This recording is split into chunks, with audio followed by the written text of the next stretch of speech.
बिहार आरक्षण बढ़ाने वाला देश का पहला राज्य, तेजस्वी। नोनिया समाज महासम्मेलन कार्यक्रम का उद्घाटन किया उप मुख्यमंत्री तेजस्वी यादव, PHED मंत्री ललित यादव, जिला अध्यक्ष उदय यादव व अन्य। नोनिया समाज महासम्मेलन को किया संबोधित, कहा भाजपा झूठ बोलने की फैक्ट्री है। दरभंगा, उप मुख्यमंत्री तेजस्वी यादव ने कहा कि बिहार आरक्षण बढ़ाने वाला देश का पहला राज्य है। इससे हमने देश को दिशा दिखाई है। अब पूरे देश में जातीय जनगणना कराने की मांग होने लगी है। उप मुख्यमंत्री रविवार को शहर के कर्पूरी मैदान में नोनिया समाज महासम्मेलन को बतौर मुख्य अतिथि संबोधित कर रहे थे। उन्होंने कहा कि हम लोग शुरू से चाहते थे कि पूरे देश में जातीय जनगणना हो। इसके लिए हमने मुख्यमंत्री नीतीश कुमार के साथ प्रधानमंत्री नरेंद्र मोदी से मुलाकात भी की थी, लेकिन उन्होंने इससे इनकार कर दिया। इसके बाद हमने बिहार में जातीय जनगणना कराने का फैसला लिया। हम अगर ऐसा नहीं कराते तो हमें कैसे पता चलता कि बिहार में गरीबों की संख्या कितनी है। हमें सभी वर्ग के गरीबों को मुख्य धारा में लाना है ताकि समाज में गैर बराबरी न हो। उप मुख्यमंत्री ने कहा कि भाजपा झूठ बोलने की फैक्ट्री, होलसेलर और डिस्ट्रीब्यूटर है। वो लोगों को तलवार पकड़ाते हैं और हम लोगों को कलम पकड़ाते हैं। उन्होंने कहा कि प्रधानमंत्री ने हर साल 2 करोड़ लोगों को नौकरी देने का वादा किया था, जो फेल हो गया। हमने अपने वादे के अनुसार अभी तक 3 लाख लोगों को नौकरी दी है। उन्होंने कहा कि अगर संविधान को बचाना है तो भाजपा को भगाना होगा। कार्यक्रम को PHED मंत्री ललित यादव ने भी संबोधित किया। मौके पर राजद के कई नेता और कार्यकर्ता उपस्थित थे। हार्दिक अभिनंदन करती हूँ और स्वागत करती हूँ।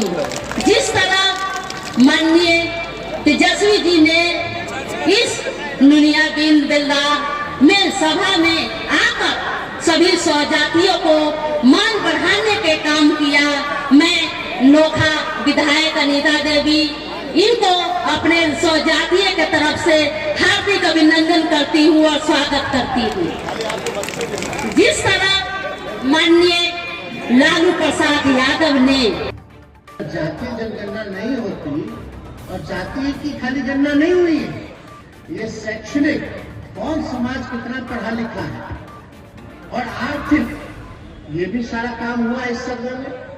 तो हम लोग तो शुरू से चाहते थे कि भाई पूरे देश में हो जाता तो पता चल जाता कि कितने लोग कितना गरीब है, कौन क्या कर रहा है, क्या नहीं कर रहा। लेकिन प्रधानमंत्री भाजपा वाला लोग नहीं चाहता था कि ये काम हो। प्रधानमंत्री जी नहीं चाहते थे ये काम हो। हम लोग खुद गए थे, मुख्यमंत्री जी, हम लोग सब लोग गए थे और पार्टी के लोग गए थे दिल्ली, प्रधानमंत्री जी से मिले। प्रधानमंत्री जी से मिले, लेकिन प्रधानमंत्री जी ने मना कर दिया कि हम नहीं कराएंगे। तो हम लोगों ने निर्णय लिया कि अगर नहीं कराएंगे तो बिहार सरकार अपने खर्च पर जो है जातीय आधारित गणना कराने का काम करे। अब बताइए, अगर नहीं कराते तो मालूम कैसे पता चलता कि कौन गरीब है, किसका कितना पढ़ाई हुआ है, कौन बेरोजगार है, कौन गरीब है, कौन भूमिहीन है, कौन कचरा धोता है, कौन ठेला चलाता है, कौन मजदूरी करता है, ये कैसे पता चलता?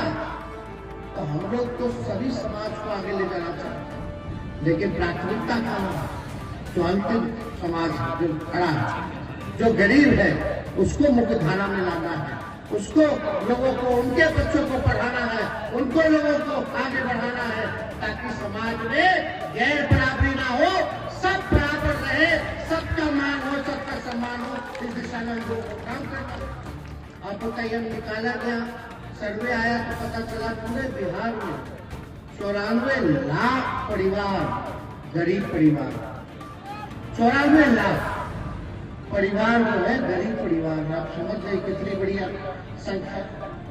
अगर नहीं कराते तो पता नहीं चलता। हम लोग योजना बनाते जाते, लेकिन लाभ उन गरीब परिवार को नहीं पहुंचता। लेकिन अब हमको पता है, सरकार को पता है कौन परिवार जो है गरीब है, अब उसके लिए काम करो। कौन परिवार भूमिहीन है। तो हम लोगों ने संख्या जब हुई तो अति पिछड़ा का संख्या बढ़ा, पिछड़ा का संख्या बढ़ा, ये सारा काम हुआ, दलित का संख्या बढ़ा, आदिवासी का संख्या बढ़ा। तो उसी हिसाब से हम लोगों ने तय किया कि सबसे पहले हम लोगों को आरक्षण की सीमा को बढ़ाना है। तो हम लोगों ने देश में पहली बार कोई राज्य सरकार ऐसा है जो ये काम किया।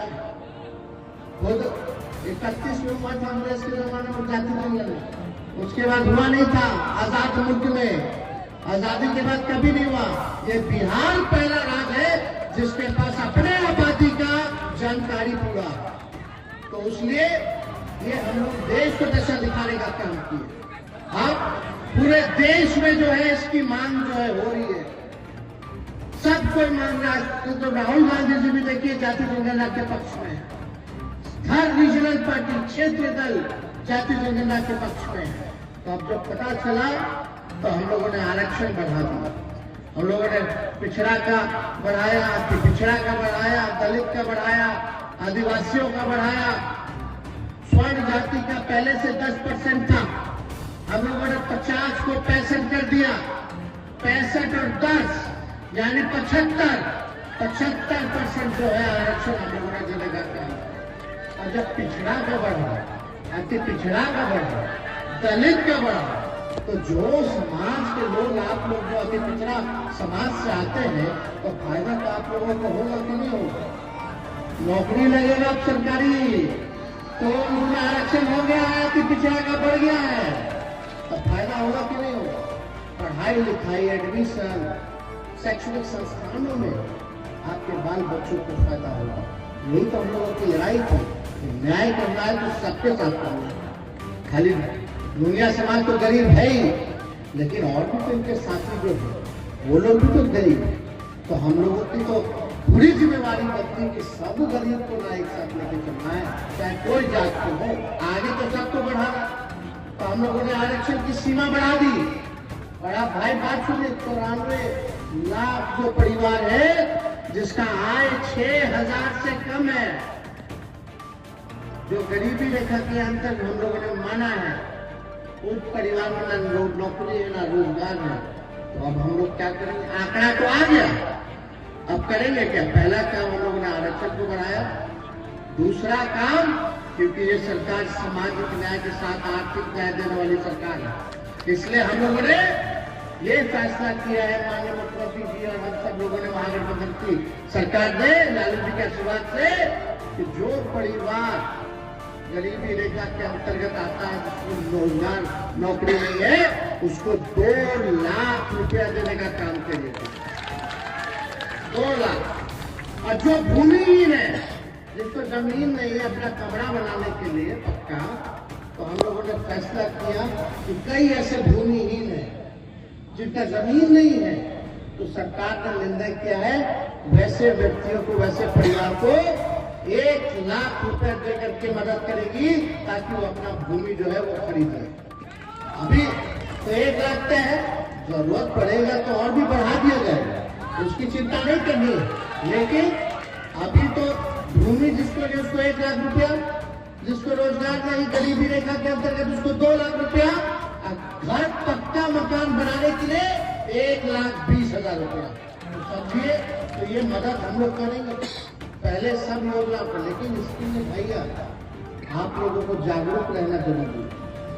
एगो बड़का झूठा पार्टी घूम रहा है,